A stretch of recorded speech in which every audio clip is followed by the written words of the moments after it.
ಮನದ ಕಡಲು ಅನ್ನುವಂತಹ ಸಿನಿಮಾ ಶೂಟಿಂಗ್ ನಡೀತಾ ಇದ್ದ ಸಂದರ್ಭದಲ್ಲಿ ಸೆಪ್ಟೆಂಬರ್ 3ನೇ ತಾರೀಕು ಅವಘಡ ಸಂಭವಿಸಿತ್ತು. ಆಯಾ ತಪ್ಪಿ ಲೈಟ್ ಬಾಯ್ ಕೆಳಗೆ ಬಿದ್ದಿದ್ರು 30 ಅಡಿಯಿಂದ. ಈಗ ಅವರು ಚಿಕಿತ್ಸೆ ಫಲಕಾರಿಯಾಗದೆ ಸಾವನ್ನಪ್ಪಿದ್ದಾರೆ ಅನ್ನುವಂತಹ ವಿಚಾರ ಬೆಳಕಿಗೆ ಬರ್ತಾ ಇದೆ. 30 ಅಡಿ ಎತ್ತರದಿಂದ ಕೆಳಕ್ಕೆ ಬಿದ್ದಿದ್ರು ಲೈಟ್ ಬಾಯ್. ಚಿಕಿತ್ಸೆ ಫಲಕಾರಿಯಾಗದೆ ಲೈಟ್ ಬಾಯ್ ಮೋಹನ್ ಕುಮಾರ್ ಅನ್ನೋರ ಸಾವಾಗಿದೆ ಅನ್ನುವಂತಹ ವಿಚಾರ ಗೊತ್ತಾಗ್ತಾ ಇದೆ. ಅಡಕ ಮಾರನಹಳ್ಳಿ ಬಳಿ ಚಿತ್ರೀಕರಣ ನಡೀತಾ ಇತ್ತು. ಕಳೆದ ಮಂಗಳವಾರ ಅಂದ್ರೆ ಸೆಪ್ಟೆಂಬರ್ 3ನೇ ತಾರೀಕು ಸಂಜೆ ಈ ಅವಘಡ ನಡೆದಿತ್ತು. 30 ಅಡಿ ಎತ್ತರದ ಮೇಲಿಂದ ಲೈಟ್ ಬಿಚ್ಚೋ ಸಂದರ್ಭದಲ್ಲಿ ಆಯಾ ತಪ್ಪಿ ಬಿದ್ದಿದ್ರು. ತಲೆಗೆ ಗಂಭೀರವಾಗಿ ಪೆಟ್ಟಾಗಿತ್ತು. ಹೀಗಾಗಿ ಕಳೆದ 3 ದಿನಗಳಿಂದ ಕೂಡ ಸಾವು ಬದುಕಿನ ಮಧ್ಯೆ ಹೋರಾಟವನ್ನ ನಡೆಸ್ತಾ ಇದ್ರು. ಆದ್ರೆ ಅಂತಿಮವಾಗಿ ಹೋರಾಟದಲ್ಲಿ ಮೋಹನ್ ಕುಮಾರ್ ಅವರಿಗೆ ಜಯ ಆಗಿಲ್ಲ. ಪರಿಣಾಮ ಅವರ ಸಾವಾಗಿದೆ. ಇನ್ನೊಂದು ಕಡೆಗೆ FIR ಕೂಡ ದಾಖಲಾಗಿದೆ 4 ಜನರ ವಿರುದ್ಧ. ಇನ್ನು ಈ ಚಿತ್ರದ ನಿರ್ದೇಶಕರಾಗಿರುವಂತಹ ಯೋಗರಾಜ್ ಭಟ್ ಸೇರಿದಂತೆ 4 ವಿರುದ್ಧ FIR ದಾಖಲಾಗಿದೆ. ಅವಘಡ ನಡೆದ ದಿನವೇ ಒಂದು ವಿಚಾರ ಬಹಳ ಚರ್ಚೆ ಆಗ್ತಾ ಇತ್ತು. ಈ ಚಿತ್ರೀಕರಣದ ಸಂದರ್ಭದಲ್ಲಿ ಮುಂಜಾಗ್ರತಾ ಕ್ರಮಗಳನ್ನ ಹಾಗೂ ಸುರಕ್ಷತಾ ಸಾಧನಗಳನ್ನ ಅಳವಡಿಸಿಕೊಂಡಿರಲಿಲ್ಲ. ಅತ್ಯಂತ ನಿರ್ಲಕ್ಷ್ಯತನದಿಂದ ಅಲ್ಲಿ ಶೂಟಿಂಗ್ ಮಾಡ್ತಾ ಇದ್ದ ಪರಿಣಾಮವಾಗಿ ಲೈಟ್ ಬಾಯ್ ಸಾವಾಗಿದೆ ಅಂತ.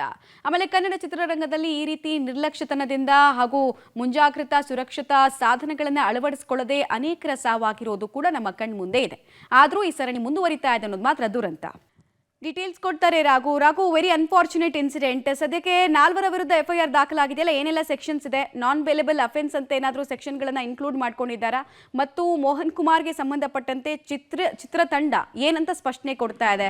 ಪರಿಹಾರ ಕೊಡೋ ಕೆಲಸವನ್ನ ಏನಾದರೂ ಮಾಡೋದಕ್ಕೆ ಮುಂದಾಗಿದ್ದಾರಾ? ಇಲ್ಲಿ ತನಕ ಯಾರಾದರೂ ರಿಯಾಕ್ಷನ್ ಸಿಕ್ಕಿದೆಯಾ? ಮಮತಾ, ಇತ್ತೀಚಿನ ದಿನಗಳಲ್ಲಿ ಕನ್ನಡ ಚಿತ್ರರಂಗದಲ್ಲಿ ಈ ತರಹದ ಘಟನೆಗಳು ಸಾಮಾನ್ಯವಾಗಿ ಆಗ್ತಾನೆ ಇದೆ. ಆದ್ರೂ ಕೂಡ ಚಿತ್ರೀಕರಣದ ಸಮಯದಲ್ಲಿ ಎಚ್ಚೆತ್ತುಕೊಳ್ತಾ ಇರುವಂತದ್ದು, ಆ ನಿರ್ಲಕ್ಷ್ಯವನ್ನ ತೋರ್ತಾ ಇರುವಂತದ್ದು ಮತ್ತೊಮ್ಮೆ ಕಂಡು ಬರ್ತದೆ. ಅದೇ ರೀತಿಯಾದಂತಹ ಘಟನೆ ಮತ್ತೆ ಆಗಿರುವಂತದ್ದು ಕಳೆದ ಫೆಬ್ರವರಿ 3ನೇ ತಾರೀಕು ಮನದ ಕಡಲು ಸಿನಿಮಾ ಚಿತ್ರೀಕರಣದ ವೇಳೆಯಲ್ಲಿ ಈ ಘಟನೆ ಆಗಿರುವಂತದ್ದು. ಯೋಗರಾಜ್ ಭಟ್ ನಿರ್ದೇಶನದ ಚಿತ್ರ.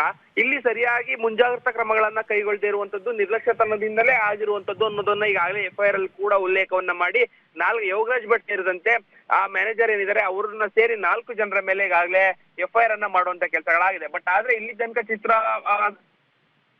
ಅಥವಾ ಅಲ್ಲಿ ಸಂಬಂಧಪಟ್ಟಂತ ಕೆಲಸವನ್ನ ಮಾಡಿಲ್ಲ. ಬಟ್ ಆದ್ರೆ ಈಗ ಚಿತ್ರತಂಡ ಇವತ್ತೇನಾದ್ರೂ ಪ್ರತಿಕ್ರಿಯೆಯನ್ನ ನೀಡ್ತಾರೆ ಅನ್ನೋದನ್ನ ಕಾದ್ ನೋಡ್ಬೇಕಿದೆ. ಜೊತೆಗೆ ಪರಿಹಾರವನ್ನ ಘೋಷಣೆ ಮಾಡುವಂತ ಕೆಲಸವನ್ನ ಮಾಡ್ಬೇಕಿದೆ. ಬಟ್ ಆದ್ರೆ ಇಲ್ಲಿ ತನಕ ಯಾವ್ದು ಕೂಡ ಆಗಿಲ್ಲ. ಕಾದ್ ನೋಡ್ಬೇಕಿದೆ ಮಮತಾ. ಆಲ್ ರೈಟ್, ಧನ್ಯವಾದ ರಾಘು ತಮ್ಮೆಲ್ಲ ಮಾಹಿತಿಗಾಗಿ.